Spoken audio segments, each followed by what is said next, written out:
The Harriet Tubman Way. Chapter 18. Be a woman with passion and dedication. Anytime women come together with collective intention, it's a powerful thing.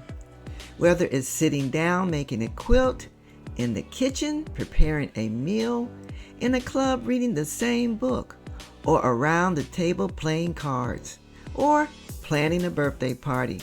When women come together with collective intention, magic happens.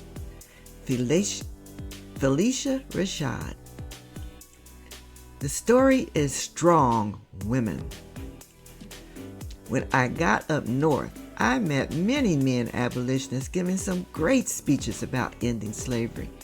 But there were some powerful women too. One of them was Sojourner Truth. She was a big woman who had been a slave in New York. Like me, she had worked hard as a man. The men. She always felt that we women were as worthy of rights as the men. I heard about her speaking up one time at the National Women's Rights Convention in Ohio. A man tried to say why women couldn't have rights. He was trying to say that women were helpless and men had to help women into carriages and over mud puddles. Sojourner stood up, made her way to the front of the room, looked at that man in the eye and said, "Nobody ever helped me into a carriage or over a mud puddle. Ain't I a woman?" She was right when she said, "We do as much, we eat as much, and we want as much as a man." She said, "That man who said women can't have the right because Jesus wasn't a woman?"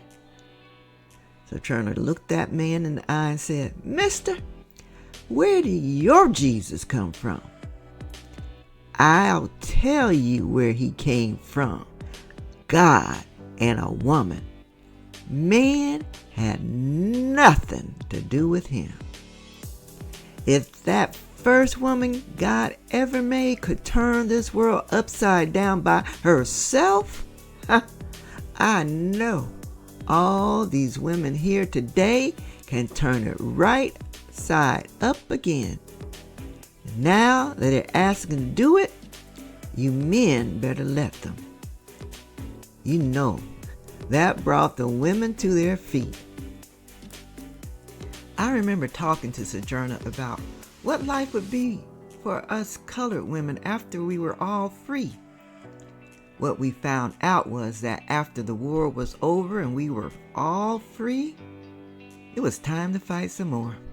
We had to fight for the rights to vote, the right to go where we want to go, and sit where we wanted to sit. I met Susan B. Anthony at her home in Rochester, New York. She had helped me with some of my passengers headed to Canada.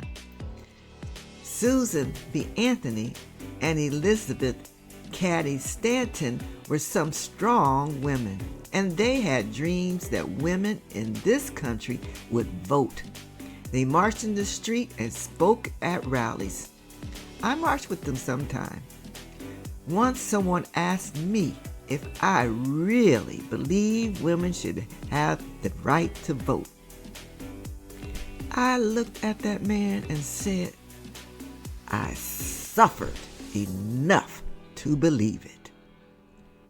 I remember one time when I was in Rochester, Miss Anthony took me to a rally with her.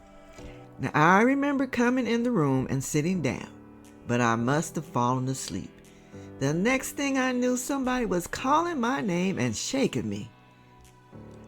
I wasn't sure what they wanted me to say, but I told them I had worked on the Underground Railroad, and my train never jumped the track, and I never lost a single passenger.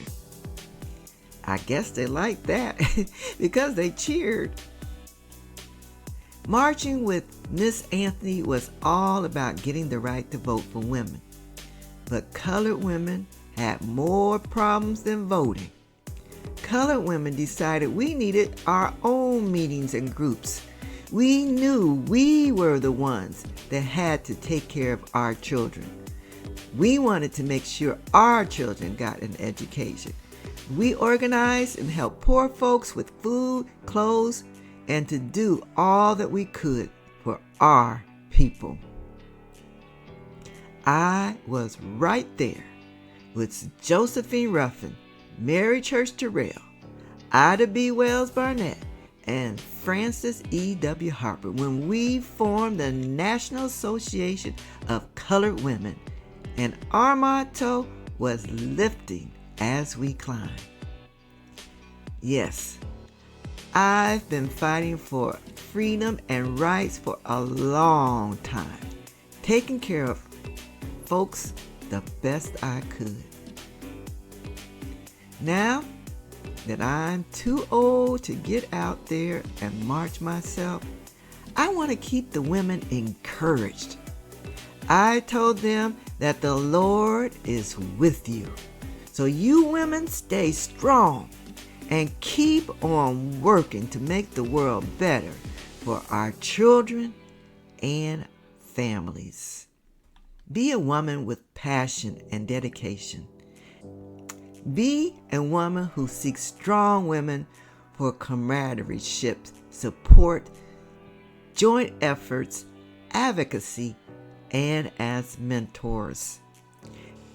Harriet Tubman was a woman of actions, and she sought out other women to work towards improving life in America for everyone. Women are strong, and when dedicated to a cause, they are unstoppable. Women can and should work towards supporting each other. Older, more mature women are important in the development of self-esteem and leadership in younger women. Appreciate the loving spirit of strong women in your life.